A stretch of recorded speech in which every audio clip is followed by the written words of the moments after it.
हरे कृष्णा। तो सभी वैष्णव भक्तों के चरणों में दंडवत प्रणाम। कार्तिक मास महोत्सव की जय। कार्तिक मास महात्म्य कथा अध्याय 27। कृष्ण नाम का आसरा, कृष्ण नाम का ध्यान। 27वां अध्याय अब लिखने लगा महान। पार्षदों ने कहा कि एक दिन की बात है, विष्णुदत्त ने नित्य कर्म करने के पश्चात भोजन तैयार किया, किंतु कोई छिपकर उसे चुरा ले गया।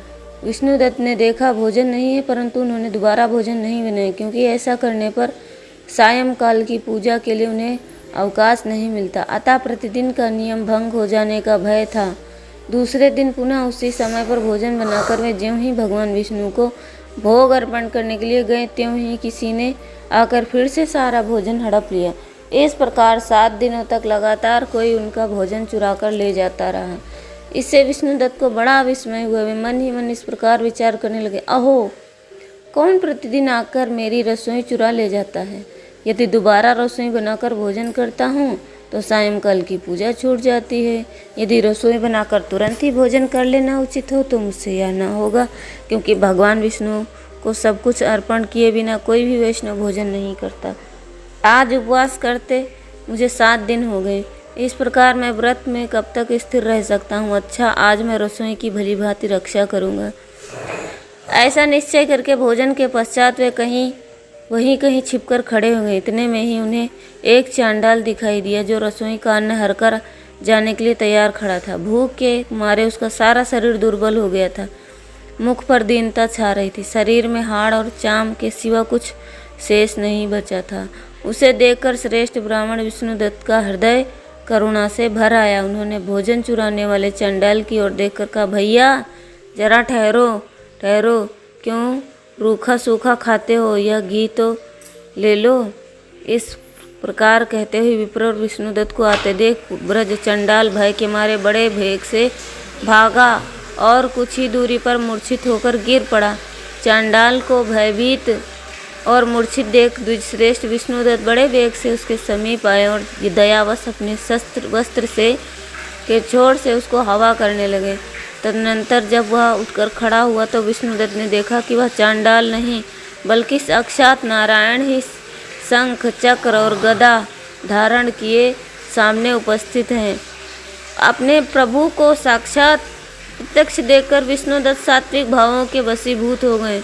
वे स्तुति और नमस्कार करने में भी समर्थ न हो सके। तब भगवान ने सात्विक व्रत का पालन करने वाले अपने विष्णुदत्त को छाती से लगा लिया और उन्हें अपने जैसा रूप देकर वैकुंठ धाम को ले चले।